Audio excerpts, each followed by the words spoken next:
So hi hello everyone, welcome back to my YouTube channel A to Z Knowledge. तो कैसे हो आप सब? आई होप आप सब ठीक होंगे। आज का ये वीडियो बेहद यूजफुल होने वाला है क्योंकि इस वीडियो में हम क्लास 10th मैथ के चैप्टर नंबर 1 वास्तविक संख्या इसके प्रश्नावली 1.2 के पूरे क्वेश्चंस को सोल्यूशन देखने वाले हैं। यानी प्रश्नावली 1.2 को इस वीडियो में हम लोग क्लियर करने वाले हैं।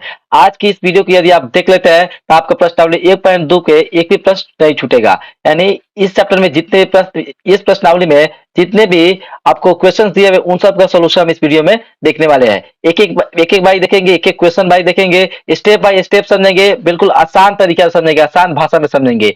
इस तरह से मैं आपको समझाऊंगा कि आपको समझने में कोई दिक्कत नहीं आएगी और गारंटी के साथ कह सकता हूँ आपको पूरा मैथ समझ में आएगा। तो चलिए बिना देर के इस वीडियो को स्टार्ट कर लेते हैं। आपसे अनुरोध है कि इस वीडियो को यदि आपको पसंद आता है तो इस वीडियो को लाइक कर दीजिए। यदि आप इस चैनल पर नए हैं तो चैनल को सब्सक्राइब कर बेल आइकन को जरूर दबाइए क्योंकि इसी तरह कंटेंट मैं इस वीडियो पर लाता रहता हूँ।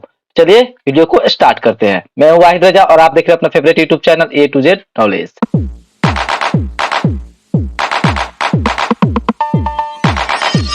चलिए देखते हैं। तो देखिए, एक नंबर प्रश्न आपके सामने आया है। प्रश्नावली 1.2 का एक नंबर प्रश्न कह रहा है निम्नलिखित संख्याओं को अभाज्य गुणनखंड के गुणनफल के रूप में व्यक्त कीजिए। और वे संख्याएं कौन कौन है? यहाँ पर इसमें 5 हमको प्रश्न दिया हुआ है। एक नंबर में 140, 156, 3825, 5005, 7429 दिया हुआ है। तो इन पांचों को हमको क्या करना है, पारी से समझेंगे। इसको क्या करेंगे, अभाज्य गुणनखंड के गुणनफल के रूप में इसको हम लोग लिखेंगे। तो बारी बारी से इसको हम समझने वाले। चलिए एक नंबर प्रश्न की तरफ चलते हैं। एक नंबर में 140 दिया हुआ है। तो 140 को हमको अभाज्य गुणनखंड के गुणनफल के रूप में लिखना है। तो 140 का हम लोग अभाज्य गुणनखंड करने वाले हैं। चलिए इसका आंसर लिखते हैं। तो देखिए 140 लिखे, इसको सबसे पहले अभाज्य गुणनखंड में क्या करता है, सबसे पहले हम 2 से कटाते हैं। जैसे 2 से लगाते हैं तो 2 से इसको भाग करने कितना 70 मरतब कटेगा। फिर इसको क्या करेंगे, 2 से कुछ कटाएंगे तो फिर 2 से कितना मरतब कटा, 35 मरतब कटा। फिर अब यह क्या करेंगे, इसको 5 से कटाएंगे तो कितना मतलब 7 मरतब कटा। अब इससे आगे यह कटने वाला नहीं है तो अब लास्ट में एंड इसका आंसर हम लिख देंगे 140 का अभाज्य गुणनखंड बराबर, क्योंकि अभाज्य गुणनखंड के गुणनफल के रूप में लिखना है। तो ये जो देखिए 140 जो कितने के बराबर है, ये सब क्या है गुणनफल के रूप में लिख देंगे इसको। यानी 2 गुने 2 गुने 5 गुने 7, तो यही हो जाएगा इसके अभाज्य गुणनफल के गुणनफल के रूप में। और लास्ट में आखिर में एक बहुत बात लिख देंगे, ये 2 गुने 2 है तो इसको 2 के पावर हम 2 भी लिख सकते हैं और गुने 5 गुने 7। देखिए 140 का अभाज्य गुणन क्या हुआ, 2 पावर 2 गुने 5 गुने 7। इसका आंसर यह भी हो सकता है, यह भी हो सकता है, दोनों इसका आंसर होगा। तो इस प्रकार से हमने 140 का अभाज्य गुणनखंड ज्ञात किया, यह हुआ इसका राइट आंसर। यदि आप इस प्रकार से बनाते हैं तो आपका पूरा का पूरा मार्क्स मिलने वाला है। चलिए देखते हैं इसके नेक्स्ट क्वेश्चन। नेक्स्ट में बोल रहा है 156 का, तो उसी तरफ क्या करेंगे, इसका आंसर लिखेंगे और 156 में पहले क्या करेंगे, 2 से भाग करेंगे तो कितना 78 मरतब घटा। फिर 2 से कटाएंगे तो कितना मरतब 39 मरतब घटा। अब 3 से कटाएंगे तो कितना 13 मरतब घटा। अब इसका आगे कटने वाला नहीं है तो लास्ट एंड में हम लिख देंगे 256 का अभाज्य गुणनखंड में क्या हो जाएगा, 2 गुने 2, ये वाला 2 गुने 2 गुने 3 गुने 13। यानी फिर इसको हम एक बार लिख सकते हैं 2 की पावर 2 गुने 3 गुने 13। इस तरह से एकदम सिंपल है। तो ये हुआ इसका राइट आंसर। चलिए चलते हैं इसके नेक्स्ट क्वेश्चन की तरफ। नेक्स्ट में बोल रहा है 3825 का हमको अभाज्य गुणनखंड करना है। तो देखिए इसके लिए आंसर लिखते हैं 3825 को सबसे पहले हम क्या करेंगे, 3 से कटाएंगे तो 3 से यह 1275 मरतब घटेगा। फिर हम क्या करेंगे, इसको 3 से कटाएंगे तो यह कितना 425 मरतब घटेगा। फिर इसको हम 5 से कटाएंगे तो कितना मरतब घटेगा, 85 मरतब घटेगा। फिर उसके बाद हम इसको 5 से कटाएंगे तो यह 17 मरतब घटेगा। अब इसके सिवाय यह इस पे कटने वाला नहीं है तो क्या करेंगे, हम लास्ट में एंड में लिख देंगे कि 3825 का अभाज्य गुणनखंड क्या हो जाएगा, 3 गुने 3, ये वाला 3 गुने 3 गुने 5 गुने 5 फिर गुने 17। अब इसको एंड में एक लाइन और क्या लिखेंगे कि 3 2 गए तो 3 के पावर 2, 5 2 गए तो 5 के पावर 2 गुने 17। यहाँ पर सॉरी, यहाँ पर थोड़ा सा मिस्टेक हो जाता है, तो इसको हम 17 कर देते हैं। यहाँ पर पेन लेंगे, ये जो यहाँ पर 3 दिख रहा है आपको, ये क्या होगा, 17 होगा। क्या होगा 17 आपका, ठीक है। यहाँ पर 3 के पावर 3, 3 के पावर 2 गुने 5 के पावर 2 गुने 13 ना होगा, क्या होगा 17 होगा। इतना तो आप कर सकते हैं। चलिए चलते हैं इसके नेक्स्ट क्वेश्चन की तरफ। तो नेक्स्ट में देखिए हमारा क्या दिया हुआ है, यहाँ पर नेक्स्ट में देख लेते हैं। अब नेक्स्ट क्वेश्चन आपको दे रहा है 5005 का अभाज्य गुणनखंड करना है। तो उसी प्रकार से क्या करेंगे, हम आंसर इसका लिखेंगे और 5005 को सबसे पहले क्या करेंगे, यहाँ पर हम 5 से कटाने वाले तो 5 से कटेगा कितना मरतबे, 1001 मरतबे कटेगा। फिर इसको हम 7 से कटाएंगे तो 143 मरतबे कटेगा। फिर इसको हम 11 से कटाएंगे तो कितना 13 मरतबे कटेगा। अब लास्ट एंड में 13 के बाद ये तो कटने वाला नहीं है तो लास्ट एंड में हम लिख देंगे, इसलिए 505 का अभाज्य गुणनखंड क्या हो जाएगा, 5 गुने 7 गुने 11 गुने 13, ठीक है। और यह इसी तरह लिख जाएगा, इसके बाद इसमें कुछ नहीं लिख सकते तो ये केवल इस तरह हो जाएगा। ये वो इसका राइट आंसर। चलिए चलते हैं इसके नेक्स्ट क्वेश्चन की तरफ। तो नेक्स्ट में दिया गया है 7429, तो इसका भी हमको अभाज्य गुणनखंड करना है। तो पहले इसका आंसर लिखेंगे क्या, 7429 लिखेंगे और इसे सबसे पहले 17 से घटाएंगे, क्योंकि यह 2 3 5 कुछ भी से नहीं कट रहा है, डायरेक्ट 17 से कट रहा है, इसलिए हम इसको 17 से पहले घटाएंगे। 17 से कितना मरतबा घटा, 437 मरतबे घटा। चलिए बताता हूँ ये सब किस तरह से कट रहा है। देखिए 74 है, यहाँ पर 17, 17 चौको कितना होता है, 68 होता है। तो इसमें 74 में से 68 गया तो कितना, 6 बचा, तो ये हुआ हमारा 62 हो गया। तो 17 तिया कितना हुआ, 51 हुआ। अब 51 हुआ तो इसमें कितना बचा, 11 बचा, तो ये बोला 119। अब 17 का पारा 119 में कितना मतलब होता है, 7 मतलब 17 7 119 होता है। यानी 17 से 7429, 17 से 437 मतलब इस तरह कटेगा। फिर इसके बाद अब इसमें 19 से भाग करेंगे, तो फिर 19 से भाग करेंगे कितना, 19 दूनी 38 हो जाएगा, और इसमें कितना बच जाएगा, 5, तो 19 से 57 हो जाएगा, यानी 23 मतलब कटेगा। अब इसके बाद ये कुछ से कटने वाला नहीं है, लास्ट एंड में हम लिख देंगे कि 7429 का अभाज्य गुणन क्या हो जाएगा, 17 गुने 19 गुने 23। ये हुआ इसका राइट आंसर। तो क्वेश्चन नंबर 1 में 5 तो हमको क्वेश्चन दिया था, 5 तो हमको प्रश्न दिया था इसका, तो 5 को हम लोग इस प्रकार से देख लिया। चल चलते हैं आप क्वेश्चन नंबर 2 की तरफ। क्वेश्चन नंबर 2 में पढ़ते हैं क्या लिखा गया है। लिखा गया है पूर्णांकों के निम्नलिखित युग्मों को एचसीएफ और एलसीएम ज्ञात कीजिए तथा इसकी जांच कीजिए कि दो संख्याओं का गुणनफल क्या होता है, एचसीएफ गुने एलसीएम के बराबर होता है। देखिए सबसे पहले हमें क्या करना होता है, देखिए हमको यहाँ पर 3 प्रश्न दिया हुआ है, इन तीनों में से बारी बारी से इसका और इसका इसका क्या करना है, सबसे पहले हमको एचसीएफ और एलसीएम ज्ञात करना है। उसके बाद हम इसकी जांच भी करना है कि दो संख्याओं का गुणनफल एचसीएफ गुने एलसीएम के बराबर होता है, इसका जांच करना है। तो हम इसको क्या करेंगे, बारी बारी से एक एक समझेंगे। तो चलिए 1 नंबर देखते हैं। 1 नंबर देखिए दिया है हमको 26 और 91 इतना दिया हुआ है। तो इसको बनाने के लिए सबसे पहले हम इसका आंसर लिखते हैं। और देखिए 26 को हम कुछ इस प्रकार से लिख लेंगे, 26 बराबर हम लोग लिख सकते हैं 2 गुने 13, क्योंकि 13 दूना क्या होता है, 26 होता है। उसी तरह हम 91 को लिख सकते हैं 7 गुने 13, क्योंकि 13 से क्या होता है, 91 होता है। तो 26 को इस तरह गुणनफल के रूप में लिख देंगे और 91 को भी गुणनफल के रूप में लिख देंगे। अब बात आती है एचसीएफ की, इसके एचसीएफ देखिए, एचसीएफ क्या होती है, इससे के बारे में कुछ डिटेल में आपको बताता हूँ। देखिए एचसीएफ दो संख्याएं दिया होता है, उन दोनों संख्याएं में हमको कॉमन छांटना होता है। जो संख्या कॉमन होगी, क्योंकि एचसीएफ का फुल फॉर्म क्या होता है, हाईएस्ट कॉमन फैक्टर, कॉमन होता है। तो जो कॉमन होता है इसमें से अधिकतम जो कॉमन होगा उसको हम क्या करेंगे, एचसीएफ बराबर करेंगे। तो देखेंगे कि इन दोनों में हमको क्या कॉमन दिख रहा है, इसमें 2 है तो इसमें 2 नहीं है, इसमें 13 है और इसमें भी 13 है, इसका मतलब दोनों में क्या है, 13 है। तो इसके एचसीएफ क्या हो जाएगा, 13 हो जाएगा। तो इसका एचसीएफ 13 हो गया। अब एलसीएम की बात आती है, इसका एलसीएम कैसे होगा, एलसीएम क्या होता है, देखिए इन दोनों को जो एक लिखे है इसको तो हम एक लेंगे, अब बाकी इन दोनों के सिवाय जो बच गया उसको ले लेंगे। तो इन दोनों को छोड़ दीजिए, तो क्या बच गया, 2 7, 2 7 ले लिए, और ये दोनों बचा इसके लिए एक लेंगे, 13 हो गया। अब इन दोनों को गुना कराएंगे तो कितना आएगा, 13 7 91 दूना 182 हो गया। तो देखिए 26 और 91 का एचसीएफ 13, एलसीएम 182 आ गया है। अब तो हमने एचसीएफ और एलसीएम निकाल दिया, पर हम भी इसको जांच करना है। तो जांच के लिए यहाँ पर लिखेंगे हम जांच, क्योंकि जांच करना तो जांच बताना पड़ेगा, जांच लिखेंगे। और हम लोग जानते हैं कि दो संख्याओं का गुणनफल किसके बराबर होता है, एचसीएफ गुने एलसीएम के बराबर होता है। ये एक सूत्र है, इसको याद करना जरूरी है कि दो संख्याओं का गुणनफल एचसीएफ गुने एलसीएम के बराबर होता है। इसमें आप ध्यान से देखिए इस पार्ट में तो क्या कर रहा है, इक्वल साइड के इधर वाले पार्ट को हम लोग एलएचएस बोलेंगे, इक्वल साइड के इधर वाले पार्ट को हम लोग आरएचएस बोलेंगे। हम सबसे पहले एलएचएस को लेकर चलेंगे और मान निकालेंगे, उसके बाद फिर हम आरएचएस को लेकर चलेंगे, मान निकालेंगे। यदि देखेंगे एलएचएस आरएचएस के बराबर होगा तो आप कह देंगे कि ये सिद्ध हुआ। ठीक है, तो सबसे पहले आप एलएचएस को उठाते हैं। एलएचएस में हमारा क्या दिया गया है, दो संख्याओं का गुणनफल। अब दो संख्या हमें मिलेगी कैसे, देखिए दो संख्या हमको प्रश्न नंबर 1 में दिया गया है। पहला संख्या हुआ 26 और दूसरा संख्या हुआ कितना, 91। तो दो संख्या गुणनफल कर रहा है तो उन दोनों में क्या करेंगे, गुना करा देंगे, यानी 26 गुना 91 कर देंगे, और इन दोनों में गुना आएगा तो क्या आएगा, 23 66 आएगा। ये आप गुना करके देख सकते हैं। तो दो संख्या गुणनफल आ गया 23 गुने 66। अब नेक्स्ट इधर देखते हैं। अब दूसरा हमारा आरएचएस लेते हैं, तो आरएचएस में हमारा क्या दिया गया है, आरएचएस में हमारा एचसीएफ गुने एलसीएम। अब एचसीएफ गुने एलसीएम कर रहा है तो एचसीएफ का मान यहां से ले लेंगे 13, एलसीएम का में ले लेंगे 182, यानी 13 गुने 182 लिख देंगे, यहाँ पे लिख दिया है। अब 13 में 182 से गुना करके क्या आएगा, 2366 आएगा। यहाँ पर हम लोग देख सकते हैं कि एलएचएस का मान 2366 है और आरएचएस का मान भी 2366 है। तो अंत तो हम लोग लिख देंगे यहाँ एलएचएस बराबर है आरएचएस के। क्या हुआ, सिद्ध हुआ। यही हमको जांच करना था। तो ये हुआ इसका राइट आंसर। यदि इस प्रकार से आप बनाते तो आपका पूरा में पूरा मार्क्स मिलने वाला है। आशा करता हूँ ये प्रश्न आपको समझ में आ रहा होगा। ये समझ में आया तो प्लीज इस वीडियो को लाइक कीजिए, हमारे मोटिवेशन के लिए, हमारे मेहनत के लिए इस वीडियो को लाइक कीजिए और अपने दोस्तों में भी इसको फैला दीजिए ताकि वो भी इस वीडियो का लाभ उठा सके। चलिए चलते हैं नेक्स्ट क्वेश्चन की तरफ। नेक्स्ट क्वेश्चन में लिखा क्या है, 510 और 92 का निकालना है। देखिए 510 और 92 का सबसे पहले हमको क्या करना है, एचसीएफ और एलसीएम ज्ञात करना है। तो सबसे पहले क्या करेंगे, हम आंसर में लिखेंगे 510 का क्या करेंगे, अभाज्य गुणनखंड निकालकर कुछ इस तरह से लिख लेंगे, यानी 2 गुने 3 गुने 5 गुने 17, इन सब में गुना करेंगे, यानी ये क्या कैसे आया है, 510 का अभाज्य गुणनखंड निकाले हैं तो जाकर ये इतना आया है। तो दोस्तों 510 को कुछ इस प्रकार से हम लिख लेंगे। उसके बाद नेक्स्ट में क्या करेंगे, 92 को, ये जो 92 इसको भी हम क्या करेंगे, अभाज्य गुणनखंड इसका निकालकर इस तरह से लिख देंगे, 2 दूना 4 और 23 चौके 192 होता है, इस प्रकार से हो गया। अब हमको एचसीएफ ज्ञात करना है, तो इन दोनों में हम कॉमन छाटेंगे, तो कॉमन हमको कौन क्यों मिल रहा है, एक केवल 2 मिल रहा है।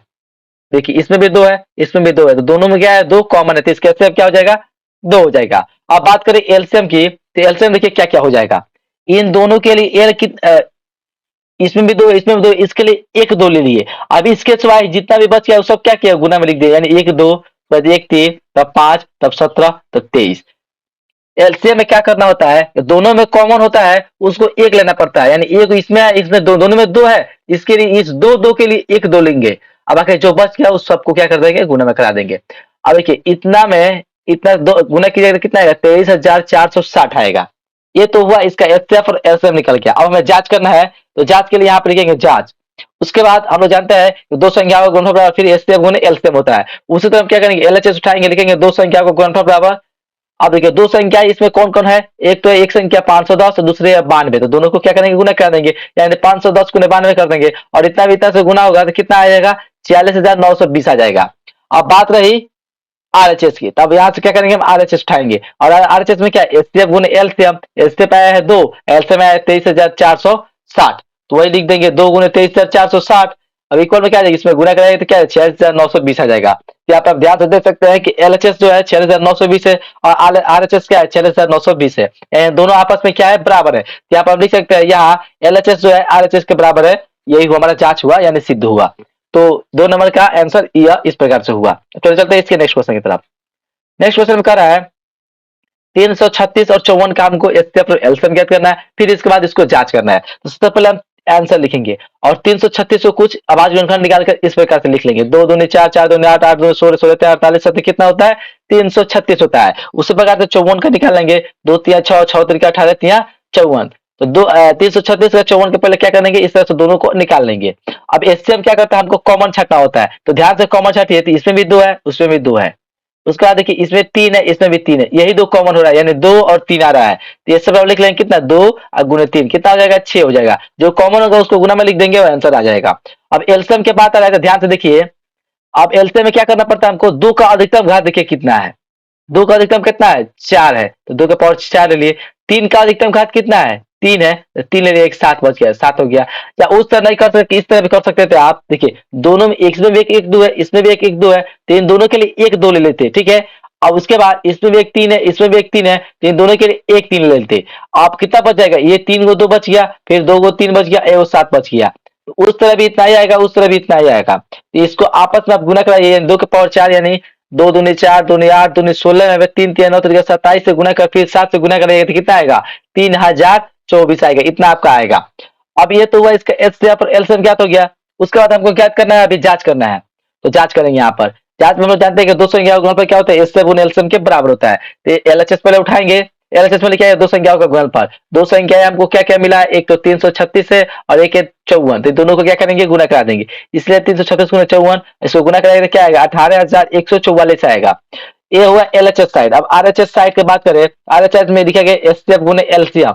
अब एचसीएफ हमारा है 6, एलसीएम आया कितना, 30,000 सॉरी 3,024 आया है, इसको लिख लेंगे 6 गुने 3,024, इसको गुना करें तो क्या आएगा, 18,144। यहाँ पे आप ध्यान से देखिए, तो एलएचएस में 18,144 है और आरएचएस में भी 18,144 है, यानी एलएचएस आरएचएस के बराबर है। तो यहाँ पे क्या कर देंगे, लिख देंगे यहाँ एलएचएस जो है आरएचएस के बराबर है, सिद्ध हुआ, ठीक है। तो ये प्रश्न नंबर 2 में जो 3 प्रश्न थे, तीनों का आंसर हमने इस तरह आराम से देख चुका है, आशा करता हूँ ये भी समझ में आया होगा। अब चले चलते हैं नेक्स्ट क्वेश्चन की तरफ। नेक्स्ट क्वेश्चन यानी 3 नंबर पर पूछ रहा है, अभाज्य गुणनखंड विधि द्वारा निम्नलिखित पूर्णांकों का एचसीएफ और एलसीएम ज्ञात करिए। अभाज्य गुणनखंड की विधि की सहायता से हमको कुछ संख्याएं दिया, उसका एलसीएम और एलसीएफ ज्ञात करना है। देखिए ये 3 संख्याएं हमको दिया है, इन तीनों का हमको एचसीएफ और एलसीएम ज्ञात करना, वो भी अभाज्य गुणनखंड विधि से।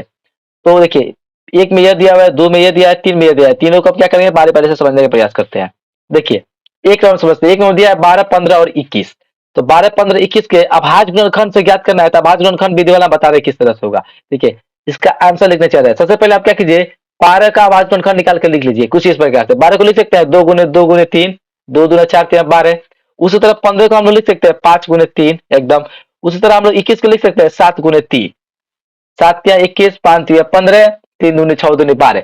इन तीनों का हमने अभाज्य गुणनखंड के रूप में लिख दिया है। अब बात आती है एचसीएफ की। तो एचसीएफ का माना क्या होता है? हाईएस्ट कॉमन फैक्टर, यानी हमको हाईएस्ट कॉमन छांटना है। तो कॉमन देखेंगे तीनों में ऐसे कौन संख्या है जो तीनों में कॉमन है, यानी तीनों में एक जैसा है। इसमें भी 3 है, इसमें भी 3 है, इसमें भी 3 है, तीन तीनों में है। तो इसका एचसीएफ क्या हो जाएगा? 3 हो जाएगा। और एलसीएम की बात करें तो एलसीएम क्या हो जाएगा? देखिए 2 की अधिकतम संख्या देखेंगे कितनी है, 2 की अधिकतम कितनी है? 2। तो 2 लिख लेंगे, उसके बाद जो बच गया उस सबको लिख लेंगे। तीन तीन तीन देखिए तीनों के लिए क्या करेंगे? एक 3 ले लेंगे और उसके बाद 5 7 बच गए तो 5 7 ले लेंगे। तो इसका एलसीएम क्या हो जाएगा? 2 दूनी 4 3 12 50 60 70 कितना? 420 हो जाएगा। यानी एचसीएफ 3 और एलसीएम 420 का रहता। तो अभाज्य गुणनखंड विधि के सहायता से हमने 12 15 और 21 का एचसीएफ 3 लाया और एलसीएम 420 लाया। यह प्रश्न इस प्रकार से ही बनता है। चलिए चलते हैं इसके नेक्स्ट क्वेश्चन की तरफ। नेक्स्ट में बोल रहा है 17 23 और 29 का आपको एचसीएफ और एलसीएम ज्ञात करना है। तो इसका आंसर लिखेंगे सबसे पहले 17 का अभाज्य गुणनखंड लिख लेंगे 17 गुना 1, 23 का बात कर लेंगे 23 गुने 1, 29 का बात कर लेंगे 29 गुने 1 हो गया। अब यहाँ पर हम क्या करेंगे? एचसीएफ ज्ञात करना है। तो एचसीएफ मतलब कॉमन छांटना है। तो कॉमन हमको सीधा दिख रहा है 1 है, तो एचसीएफ 20 का 1 हो जाएगा। अब एलसीएम की बात करें तो एलसीएम में हमको क्या करना पड़ता है? तीनों के लिए एक एक ले लेंगे। अब आगे सब क्या है? गुना में, तो गुना करा देंगे। 17 गुना 23 गुना 29 में गुना करें कितना आएगा? 11,339 आंसर आएगा। तो अभाज्य गुणनखंड विधि से 17 23 और 29 का एचसीएफ 1 हुआ और एलसीएम 11,339 हुआ। तो 2 नंबर की ये हुआ। चलिए चलते हैं नेक्स्ट क्वेश्चन की तरफ। नेक्स्ट में हमको बोल रहा है 8 9 और 25 का एचसीएफ और एलसीएम ज्ञात करना है। तो 8 को कुछ अब इस प्रकार से लिख सकते हैं 2 गुने 2 गुने 2 गुने 1 लिख सकते हैं। 2 गुने 4 गुने 8 1 हुए। उसके बाद आप 9 को लिख सकते हैं 3 गुने 1 एकदम लिख सकते हैं। उसी तरह आप लोग 25 को क्या लिख सकते हैं? 5 गुने 5 और गुने 1 लिख सकते हैं। अब एचसीएफ ज्ञात करना है तो दोनों में तीनों में कॉमन छाटेंगे। तीनों में कॉमन हमको क्या दिख रहा है? 1 दिख रहा है। तो एचसीएफ हमारा सिंपल बात है 1 हो गया। अब एलसीएम की बात आ रहा है तो एलसीएम में आप हाईएस्ट देखेंगे। एलसीएम में देखिए दोनों में कौन सेम नहीं है। देखिए यहाँ पर हम 8 गुने 9 गुने 25 डायरेक्ट लिख दिया। इसका मतलब क्या है कि एलसीएम कैसे ज्ञात किया? तो देखिए 2 का अधिकतम घात कितना है? 3, 2 के पावर 3 यानी 8। 3 का अधिकतम कितना है? 2 यानी 3 के पावर 2 यानी 9। 5 का अधिकतम घात कितना है? 5, 2 तो 5 के पावर 2 यानी 25। तो उसी को हम 8 गुने 9 गुने 25 डायरेक्ट लिखे। इसको डायरेक्ट गुना करें कितना आएगा? 1800 आएगा। तो अभाज्य गुणनखंड विधि से 8 9 और 25 का एचसीएफ 1 हुआ और एलसीएम 1800 हुआ। आशा करता हूँ ये भी प्रश्न आपको समझ में आया होगा। अब चलिए चलते हैं नेक्स्ट प्रश्न की तरफ। नेक्स्ट प्रश्न में लिखा गया 4 नंबर में एचसीएफ 306 और 657 का 9 दिया है। एलसीएम 306 और 657 का ज्ञात करना। देखिए दो संख्याएं कौन कौन है? 306 और 657। इन दोनों संख्याओं के एचसीएफ हमको 9 दिया है। अब इन दोनों संख्याओं के एलसीएम हमको ज्ञात करना है। सबसे पहले इसका हम आंसर लिखने चल रहे हैं। हमको जो बात दिया है उसको लिख लेंगे। लिखेंगे दिया है, क्या दिया है? एचसीएफ 306 और 657 कितना दिया है? 9 दिया है और एलसीएम 306 और 657 हमको ज्ञात करना है। इसको हम क्वेश्चन मार्क लगा लेंगे। अब हम लोग जानते हैं, लिखेंगे हम जानते हैं कि दो संख्याओं का गुणनफल जो है एचसीएफ गुने एलसीएम के बराबर होता है। तो दो संख्याओं का गुणनफल यानी दो संख्याएं कौन कौन दिया गया है? 306 और 657, यही दो संख्याएं दिया गया है। तो दो संख्याओं का गुणनफल मतलब क्या हुआ? 306 और गुणे 657। और इक्वल साइन किधर है? देखिए कर एचसीएफ गुने एलसीएम। एचसीएफ का मान देखिए क्या दिया? एचसीएफ का मान हमको बराबर में दिया है कितना? 9। तो 9 लिखे और एलसीएम तो हमको चूंकि निकालना है, एलसीएम यहाँ पर हमको वाट दिया यानी निकालना है। तो एलसीएम कुछ तरह छोड़ेंगे। अब यहाँ पे लिखेंगे हम या एलसीएम बराबर, इधर देखिए ये 306 गुणे 7 657 इधर गुना में है और ये भी इधर गुना में है। ये 9 क्या हो गया? इधर आके भागा हो जाएगा। यानी 306 बटे 657 बटे क्या हो जाएगा? 9 हो जाएगा। अब इस 9 से 657 को आप कटाइए तो कितना मरतब कटा? 73 मरतबे कटेगा। तो एलसीएम क्या हो जाएगा? इसलिए एलसीएम क्या हो जाएगा? 306 गुने इससे हम कटाए तो कितना? 73 मतलब कटाए 73 हो गया। अब इस 73 में 306 से गुना करके 22,338 आएगा। तो हमको इसे फाइनल लास्ट में लिख देंगे। इसीलिए एलसीएम पूछा था 306 से 57 कितना आ गया? 22,338 आ गया। तो 4 नंबर प्रश्न का आंसर कितना हुआ? 22,338। ऐसा करता हूँ ये भी प्रश्न आपको समझ में आया होगा। यदि पसंद आ रहा है, समझ में आ रहा है तो प्लीज हमारे वीडियो को लाइक कीजिए, अपने दोस्तों में इसको शेयर कर दीजिए। चलिए चलते हैं इसके नेक्स्ट क्वेश्चन की तरफ। नेक्स्ट क्वेश्चन बहुत ही अच्छा प्रश्न है। ये भी प्रश्न एग्जाम में पूछ देता है कभी कभी। लिखा गया है जांच कीजिए कि क्या किसी प्राकृतिक संख्या n के लिए संख्या 6 के पावर n अंक 0 पर समाप्त हो सकती है। तो ये एक भाषा वाला मैथ है, इसमें केवल हमको भाषा ही भाषा लिखना है। केवल हम थोड़ा सा एक छोटा सा भाषा लिख देंगे और इसका आंसर हो जाएगा। सबसे पहले हम गौर फराएंगे, आंसर लिखेंगे। यहाँ पर हमको ध्यान देना है कि 6 के पावर n की बात हो रही है, यानी हमको बेस में क्या दिया है, 6 दिया है, तो यहाँ पे लिख लेंगे यहाँ ये 6 दिया है, तो यहाँ पे लिखेंगे हम यहाँ 6 का अभाज्य गुणनखंड। तो 6 का अभाज्य गुणनखंड क्या होता है, 2 गुने 3 होता है, 2 गुने 3 बराबर 6 होता है। अब हम भाषा यहाँ से लिखना शुरू करेंगे। देखिए यहाँ भाषा क्या लिखा है, एक भाषा लिखी है, इसको हम पढ़ते हैं समझाते हैं। लिखा गया है, हम जानते हैं कि कोई भी प्राकृत संख्या जो शून्य पर समाप्त हो, उस प्राकृत संख्या के अभाज्य गुणनखंड में 2 और 5 दोनों के अलावा कोई दूसरी संख्या नहीं होनी चाहिए। लेकिन यहाँ 6 के अभाज्य गुणनखंड में 2 के अलावा 3 भी है। देखिए हम लोग जानते हैं कि कोई भी संख्या 0 पर समाप्त हो तो उसके अभाज्य गुणनखंड में 2 होना चाहिए या 5 होना चाहिए या 2 5 दोनों हो सकता है। यदि इसके अलावा कोई संख्या इसमें आता है तो वह संख्या शून्य पर समाप्त नहीं हो सकती है। तो यहाँ पर ध्यान से देखिए, तो 6 के अभाज्य गुणनखंड में क्या आ रहा है, 2 और 3 आ जा रहा है। 2 तो है पर इसके अलावा क्या आ जा रहा है, 3 भी आ जा रहा है। तो सीधा बात है यह शून्य पर समाप्त नहीं होगी। तो यहाँ पर लिखे हम वही लिखे है कि हम जानते हैं कि कोई प्राकृत संख्या जो शून्य पर समाप्त हो, उस प्राकृत संख्या के अभाज्य गुणनखंड में 2 और 5 दोनों के अलावा कोई दूसरी संख्या नहीं होनी चाहिए। तो देखिए यहाँ पर एक दूसरी संख्या 3 आ गया, तो वही लिखे है, लेकिन यहाँ 6 के अभाज्य गुणनखंड में 2 के अलावा 3 भी है, 3 भी मौजूद है। तो जब 3 मौजूद है तो सीधा बात है कि 6 के पावर n अंक शून्य पर समाप्त नहीं हो सकती है। तो लिख देंगे अतः 6 के पावर n अंक शून्य पर समाप्त नहीं होगी। शून्य समाप्त कब होती, जब 6 के अभाज्य गुणनखंड में केवल 2 और 5 होता, पर 6 के अभाज्य गुणनखंड में 2 और 3 आ गया है। ठीक है, इसी कारण 6 के पावर n अंक शून्य पर समाप्त नहीं होगी। तो ये एक भाषा वाला मैथ है, इसको आप समझ लीजिए, अच्छे से इसको समझिए, बार बार इस वीडियो को देखिए, थोड़ा पीछे करके देखिए, समझ में जरूर आ जाएगा। चलिए चलते हैं इसके नेक्स्ट क्वेश्चन की तरफ। नेक्स्ट क्वेश्चन है, पूछा है, व्याख्या कीजिए कि 7 गुने 11 गुने 13 प्लस 13 और 7 गुने 6 गुने 5 गुने 4 गुने 3 गुने 2 गुने 1 प्लस 5 भाज्य संख्याएं क्यों है। हमको बताना है कि ये संख्या है वो भाज्य है तो क्यों भाज्य है, ये संख्या भाज्य है तो ये भी क्यों भाज्य है, इसको हमको बताना है। ठीक है, तो देखिए यहाँ पे इसका आंसर चालू कर रहे हैं। इसको हम 1 नंबर मान लेते हैं, इसको 2 नंबर मान लेते हैं, 2 को इस प्रश्न में इसमें 2 मान लेंगे। तो सबसे पहले इसको इसके बारे में देखते हैं, इसको क्या करेंगे, मान लेंगे। ठीक है, क्या माना कि a बराबर, इसको हम पूरे को क्या मानेंगे, a मानेंगे। उसके बाद ध्यान से देखिए, तो देखिए इस प्लस की इधर गौर फरमाइए, प्लस की इधर गौर फरमाइए। प्लस की इधर भी क्या है, 13 है, प्लस की इधर भी 13 है। तो इन दोनों में से, यानी इतना पार्ट में से और इतना पार्ट में से, दोनों में से 13 कॉमन लेने वाले हैं हम। देखिए 13 कॉमन जब लिए तो कॉमन लेने का मतलब क्या होता है कि जो जिस संख्या को कॉमन लिया है उस संख्या से उस संख्या में भाग दीजिए। तो इतना में से यदि हम 13 कॉमन ले लेते, इतना में यदि हम 13 से भाग करेंगे, 13 से 13 कट जाएगा, तो यानी 7 गुने केवल 11 बच जाएगा, अगुण इसके जगह पर 1 आ गया। प्लस इसमें से भी 13 उठा लिए तो कितना बच गया, केवल 1 बच गया है। यदि विश्वास नहीं तो फिर गुना करा के देख लीजिए ऊपर आएगा कि नहीं। तो गुना करेंगे तो 7 गुने 11 गुने 1 के जगह पर 13 हो जाएगा। अब प्लस 13 में 1 से गुना 13, यानी सही है। उसके बाद हम क्या करेंगे, देखिए यह 13 का तो 13 हुआ। देखिए इसमें गुणा कराइए, 11 सत्ते 77 में 1 से गुना हुआ तो 77 हुआ। अब प्लस इसमें 1 जोड़िए तो क्या हुआ, 78 हुआ। यानी 13 का 13 गुने इसको गुना क्या है तो कितना आया, 78 आया है। और गुना अपने आप हम क्या कर लेंगे, 1 लिख लेंगे, अपने आप से क्या कर लेंगे, 1 लिख लेंगे। यहाँ पे एक छोटी सी हम भाषा देंगे कि यह एक भाज्य संख्या है क्योंकि इसके अभाज्य गुणनखंड में 1 के अतिरिक्त 2 अन्य गुणनखंड मौजूद है। भाज्य संख्या की परिभाषा क्या होती है बताते हैं आपको। वैसी संख्या इसके अभाज्य गुणनखंड है, इसके गुणनखंड 1 से अधिक 2 से अधिक हो। ठीक है, तो ध्यान से देखिए, तो इसका अभाज्य गुणनखंड कितना है, 1 2 3 आ गया है। इसका अभाज्य गुणनखंड 2 से अधिक है कि नहीं, जब अभाज्य गुणनखंड 2 से अधिक है इसका मतलब कि यह संख्या क्या है, भाज्य है। वही हम लिखे हैं कि यह एक भाज्य संख्या है क्योंकि इसके अभाज्य गुणनखंड में 1 के अतिरिक्त 2 अन्य गुणनखंड मौजूद है। ये हुआ इसका आंसर, यही हमको बताना था। आपको बताना था भाज्य संख्या क्यों है, तो वही हम बताया, यह एक भाज्य संख्या है क्योंकि इसके अभाज्य गुणनखंड में 1 के अतिरिक्त 2 अन्य गुणनखंड मौजूद है। अब ये तो हुआ ए नंबर। अब इसके बारे में अब जानते हैं, तो इसको भी क्या करेंगे, हम मान लेंगे। लिखेंगे हमारा बी बराबर जो उतना दिया उतना मान लेंगे। देखिए इसमें भी 5 है और प्लस की इधर भी 5 है, तो अब 5 हम कॉमन लेंगे, जो संख्या दोनों में हो उसको कॉमन लेंगे। जब 5 कॉमन लेंगे तो 5 की जगह पे 1 हो जाएगा और इसके जगह पे भी 1 हो जाएगा। उसके बाद अब इसको गुना कराइएगा, इतना पार्ट को यदि आप गुना कराइएगा तो कितना आएगा, 1008 आएगा। इसको आप गुना कराएगा ना, इतना पार्ट वाला को, इतना पार्ट वाला को यदि आप गुना करें 1008 आएगा। और 1008 में यदि आप 1 को ऐड कीजिएगा तो कितना आ जाएगा, 1009 हो जाएगा। तो 5 का 5 गुने इस पूरा कोष्ट का कैलकुलेशन कितना हुआ, 1009 हुआ। और इस 1 को हम क्या करेंगे, अपने आप से लिख लेंगे। अब फिर वही जो भाषा लिखे वही यहाँ पे लिख सकते हैं क्योंकि इसमें भी 1 2 3 गुणनखंड आ गया है। तो लिखेंगे यह एक भाज्य संख्या है क्योंकि इसके अभाज्य गुणनखंड में 1 के अतिरिक्त 2 अन्य गुणनखंड मौजूद है। तो 1 के अतिरिक्त 2 अन्य गुणनखंड मौजूद है कि नहीं। तो जब किसी संख्या के अभाज्य गुणनखंड में 1 के अतिरिक्त 2 या 3 4 5 यानी 2 से अधिक गुणनखंड आ जाए, वह संख्या क्या होती है, भाज्य संख्याएं हो जाती है। तो वही लिखे है ये संख्या क्या है, भाज्य संख्याएं है। तो ये था 6 नंबर का आंसर। तो आशा करता हूँ आपको समझ में आया होगा। समझ में नहीं आया तो प्लीज इस वीडियो को रिपीट कीजिए और बार बार देखिए, समझ में आ जाएगा। तो यहाँ तक हो गया। आप चले चलते हैं नेक्स्ट क्वेश्चन की तरफ।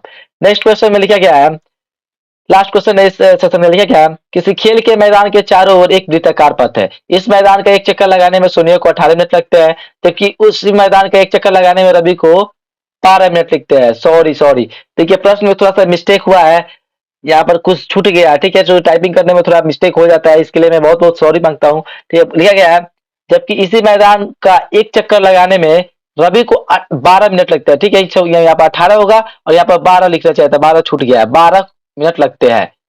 मान लीजिए कि वे दोनों एक ही साथ एक ही समय पर चलना प्रारंभ करके एक ही दिशा में चलते हैं, कितने समय बाद वे पुनः प्रारंभिक स्थान पर मिल जाएंगे। देखिए, दो व्यक्ति है, दो मनुष्य, कौन करे, एक सोनिया है, एक रवि है। एक को 18 मिनट लगता है, एक को 12 मिनट लगता है, तो दोनों कितने समय बाद पुनः प्रारंभिक स्थान पर मिलेंगे। इसके लिए हम आंसर लिखने वाले, देखिए इसका आंसर कुछ इस प्रकार से लिखेंगे। सोनिया द्वारा एक चक्कर लगाने में कितना लग रहा है, 18 मिनट, तो लिख दिया सोनिया द्वारा एक चक्कर लगाने में लगा समय 18 मिनट। रवि द्वारा एक चक्कर लगाने में कितना समय लग रहा है, 12 मिनट, तो लिखिए रवि द्वारा एक चक्कर लगाने में लगा समय 12 मिनट। उसके बाद लिखेंगे वे पुनः प्रारंभिक स्थान पर उतने समय बाद मिलेंगे जो 18 और 12 का लसा होगा। तो 18 और 12 का जो लसा होगा वही इसका आंसर होगा। तो इसका लिख देंगे, देखिए लसा किसे ज्ञात करते हैं, 18 के पहले क्या कीजिए, अभाज्य गुणनखंड के रूप में लिख लीजिए, 2 गुने 3 गुने 3, यानी 2 3 6 तरीका 18 हुआ। उसी तरह 12 को भी लिख ली, तो 12 क्या हुआ, 2 गुने 2 गुने 3, इसीलिए इसका लसा क्या हो जाएगा, 2 का अधिकतम घात कितना है, 2 बार, और 3 का अधिकतम कितना है, 2 बार। 2 के पावर 3, 3 के पावर 3, 2 दूनी 4, 3 तिया 9, और 9 चौके कितना हुआ, 36 मिनट। तो वे दोनों 36 मिनट के बाद पुनः प्रारंभिक स्थान पर मिलेंगे। तो ये था प्रश्नावली 1.2 के सातों क्वेश्चंस का सॉल्यूशन। ठीक है, आशा करता हूँ ये सभी प्रश्न आपको समझ में आए होंगे, इसका सॉल्यूशन भी आपको समझ में आया होगा। यदि पसंद आया है तो प्लीज इस वीडियो को लाइक कीजिए और अपने दोस्तों में भी इसको शेयर करें, ताकि वो भी इस वीडियो का लाभ उठा सके। और कमेंट एक अच्छा सा प्यारा सा कमेंट करके जरूर बताएं कि आपको वीडियो कितनी हद तक समझ में आई है, कितना अच्छा समझ में आया है। यदि आप इसके नेक्स्ट वीडियो चाहते हैं, इससे आगे वाले प्रश्नावली के नेक्स्ट वीडियो चाहते हैं, तो प्लीज कमेंट में जरूर बताएं, हम उसका वीडियो जल्द से जल्द बना देंगे। चलिए मिलते हैं एक ऐसे इंटरेस्टिंग वीडियो के साथ, तब तक के लिए धन्यवाद, बाय बाय।